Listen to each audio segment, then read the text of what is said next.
here we have to discuss microeconomics and macroeconomics from two separate books, part A and B. First, let us understand what is microeconomics and macroeconomics. However, both are branch of economics. What is microeconomics? Here you must understand the word micro. In high school level science subject, you could hear the device microscope to study about microorganisms. Now COVID-19 coronavirus is example for microorganism.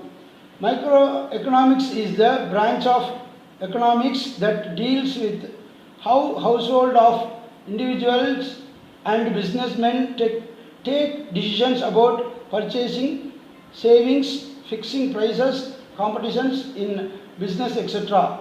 Microeconomics focuses at the individual level, while the macroeconomics look at the decisions that focuses on the entire countries and the society as the whole. What is microeconomics? It deals with the aggregate economic variables of an economy. The word macro comes from the Greek word makros, macros, which means large or wide.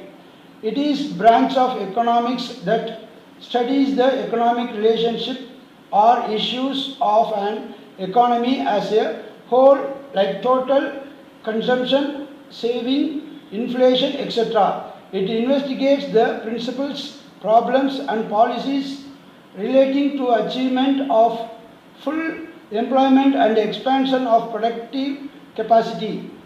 Earlier, it was believed that all the laborers who are ready to work will find employment and all the factories will be working at their full capacity. This school of thought is known as the classical tradition. Now we will analyze some of the basic principles of macroeconomics. There are three major concerns that determines the growth of an economy. They are output growth, unemployment rate and price rates. If we observe the economy of a country as a whole, it will appear that the output levels of all the goods and services in the economy have a tendency to move together. For example, if there is increase in food grains production, it is generally accompanied by a rise in the output level of industrial goods, especially food producing industries. Within the category of industrial goods, also outputs of different kinds of goods tends to rise or fall simultaneously. Similarly, price of different goods and services, generally we have a tendency to rise or fall simultaneously. We can also observe that the employment level in different production units also goes up or down together. If aggregate output level, price level or employment level in different production units bears close interrelationship, the task of analyzing the economy becomes easy. But how do we achieve this? This can be achieved by considering a representative good. But what is representative good? These goods which give an identity to a single good that is produced in a production unit. The representative good will have a level of production that will correspond to the average production level of all goods and services. This will reflect the general price and employment level of economy. To produce the goods, various production technology are used. Here we are going to see the two major production technologies, that is agricultural production technology and industrial production technology. The agricultural production technology refers to the production agricultural goods such as food crops and cash crops. These goods are called agricultural goods. The industrial production technology refers to the production of industrial products. This is what we should understand in macroeconomics. Next, let me discuss about a Scottish professor and a philosopher and also called as the father of modern economics, Adam Smith, and his contribution for the economy.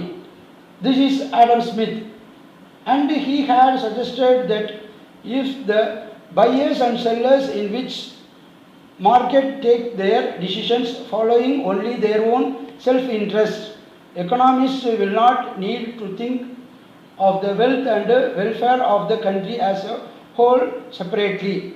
However, economists visualized his view in different ways. Firstly, in some cases, the markets did not or could not exist. Secondly, the markets existed but failed to produce equilibrium of demand and supply. Thirdly, the most important is a large number of situations society had decided to pursue certain important social goals unselfishly, for which some of the aggregate effects of the microeconomic decisions made by the individual economic agents needed to the modified. For this purpose, macroeconomists had to study the effects in the markets of taxation and other budgetary policies, plans and programs for bringing about changes in money supply, the rate of interest, wages, employment and output. Therefore, macroeconomics has deep root in microeconomics to study the aggregate effects of the forces of demand and supply in the markets. Also, it is important to maintain the equal amount of demand and supply in each market in the economy. This is what as general equilibrium. Macroeconomics has mainly two characteristics. Number one is who are the macroeconomics decision maker. Number two, what do they try to do? Let me explain you one by one. Firstly, the macroeconomics policies are made by the state itself or statutory bodies like Reserve Bank of India, that is RBI, Securities and Exchange Board of India, that is SEBI, and similar institutions. They work under the laws and rules designed by the government or the Constitution of India. Secondly, they often have to go beyond economic objectives and try to direct the development of economic resources for such public needs as we have listed above. Such activities are not aimed at serving individual self-interest, they are pursued for the welfare of the country and its people as a whole. Main objectives of any macroeconomic policies: consumer price index, that is low inflation rate. Second one is sustainable growth of GDP. Third one is reducing unemployment rate by increasing employment rate. Higher average living standards, national high income per capita. Improved global competitiveness or increased export rate. More equitable distribution of income and wealth. After this, macroeconomics emerged as a separate branch of economics with a role of John Maynard Keynes' book, The General Theory of Employment, Interest and Money in 1936. However, the Great Depression of 1929 and the subsequent year saw the output and employment levels in the countries of the world as well. The Great Depression was the worst economic downturn in the history of the industrialized world. It began after the stock market crash of October 1929, which sent the Wall Street Exchange of the USA in panic and wiped out millions of investors. In 21st century, the Great Depression is commonly used as an example of how far an economy can decline. The main cause behind this crisis was the fall in aggregate demand due to under-consumption and over-investment. Aggregate supply was greater than aggregate demand, which resulted into depressing activities. Due to under-consumption and over-investment, the stock of finished goods started piling up, which resulted in low price level and consequently the low profit level. The money in the economy was converted into unsold stock of finished goods that leads to an acute fall of employment and hence in income level fell drastically. The demand for goods in the economy was so low that the production was lowered, leading to the unemployment. In USA, the rate of unemployment increased from 3% to 25%. The Great Depression has its own implications and importance in economics as it leads to the failure of the classical approach of economics. Those who believed in the market forces of demand and supply paved the way for emergence of the Keynesian approach. It was this incident that provided the economists with sufficient evidence to recognize macroeconomics as a separate branch of economics. The cause and effect relationship of the Great Depression can be summed up in this flow chart. Low demand leads to over-investment. Over-investment leads to low level of employment, which leads to low level of output. Low level of output leads to low income and it leads to finally Great Depression. Similarly, example we witnessing now due to COVID-19, the coronavirus, the world is completely under lockdown. The economics fall we are facing now may be named as Great Depression of 2020 in future, because here we have greater demand for our basic commodities such as food, shelter for migrants, etc. And there is over investment on food grains which does not reach the needies. But due to lack of transportation, labor services and low level of employment, the output, that is the products, does not reach the people. But however, the major difference between the Great Depression of 1929 and 2020 is the output rate. As we have seen, the output rate in 1929 was very low, whereas in 1920 the output rate is very high. Now let us discuss the present day microeconomics. Now we will discuss about capitalist economy and its main features. Doing well is the result of doing good. That is what capitalism is all about. Capitalist country. In a capitalist country, production activity are mainly carried out by capitalist enterprises. Example of capitalist economies are the USA, the UK, Hong Kong, Singapore, Canada and the UAE, etc. Capitalist economy is an economic system governed by capitalist, that is, where the means of production and distribution are privately or corporately owned. It is primarily run by price mechanisms without any interference of government. Government role is to maintain law and order only. This is economy's main motive is to earn profit. This economic structure is also known as free market economy or laissez-faire. A typical capitalist enterprise has one or several entrepreneurs.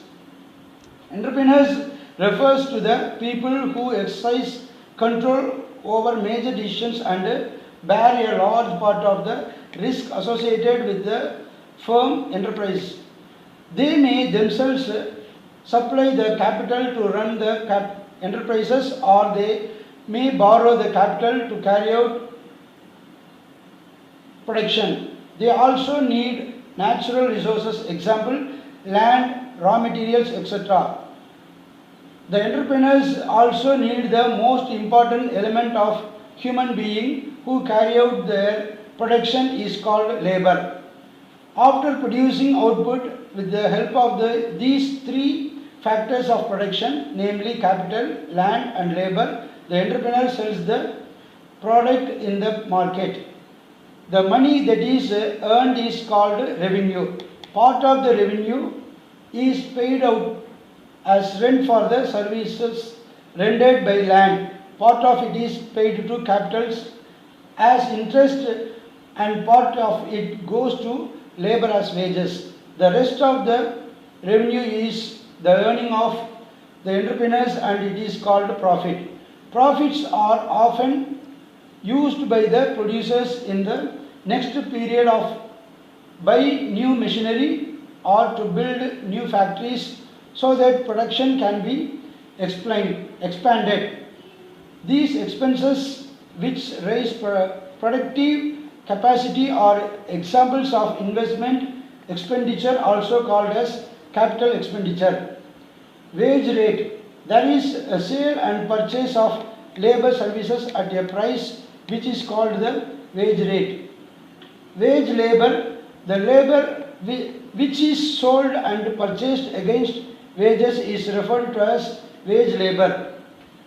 Four major sectors of economy from macroeconomic point of view. Already you may be studied that three sectors of general economy, that is primary sector, secondary sector, tertiary sector. Here macroeconomics, it is divided into four.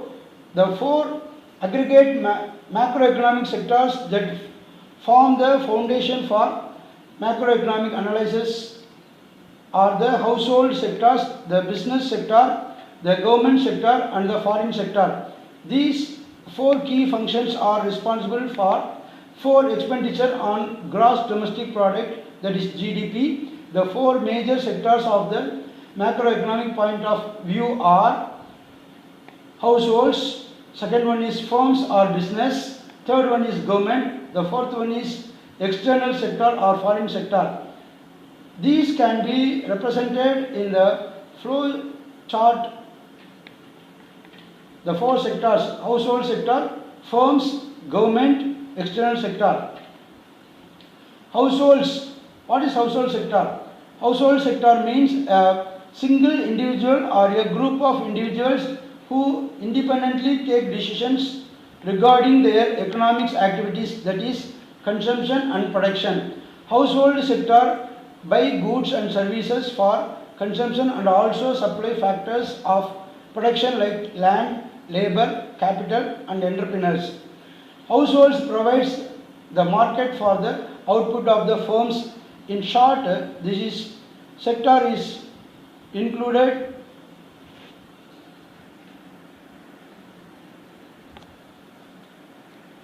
includes everyone.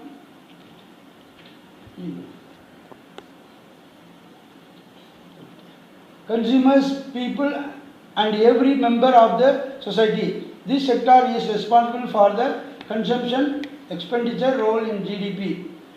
Second one is firms. Firms are production units which are organized according to capitalist principles.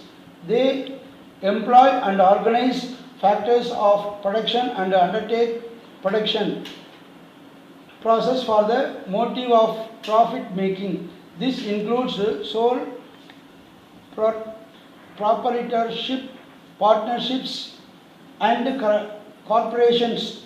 This sector is responsible for investment expenditure role in GDP. Third one is government. A state or government provides law and order, maintains growth and stability, and provides administrative services. The main motive of a government is to undertake developmental projects such as dams, roads, heavy industries that usually have long gestation periods by imposing taxes. The government invests in education, health sector, and provides these services at a nominal price. The motive of a government is to serve and not to make profits. Transportation department, environmental protection agencies are its examples. This sector is responsible for government purchase role in GDP. External sector. This sector is engaged in external trade of goods and services. They are of two types, namely import and export. If domestically produced goods and services are sold to the rest of the world, then it is called export. If the goods and services are purchased from the rest of the world, then it is called import. Apart from export and import of goods, there can be flow of goods, that is a country inviting capital from foreign countries, and outflow of foreign capital, that is investing in foreign countries. The expenditure on gross domestic product attributable to the foreign sector is net exports. With this, the lesson over. I hope that you have understood the lesson. If you have any doubts, you can listen the video repeatedly and read the book thoroughly. Thank you.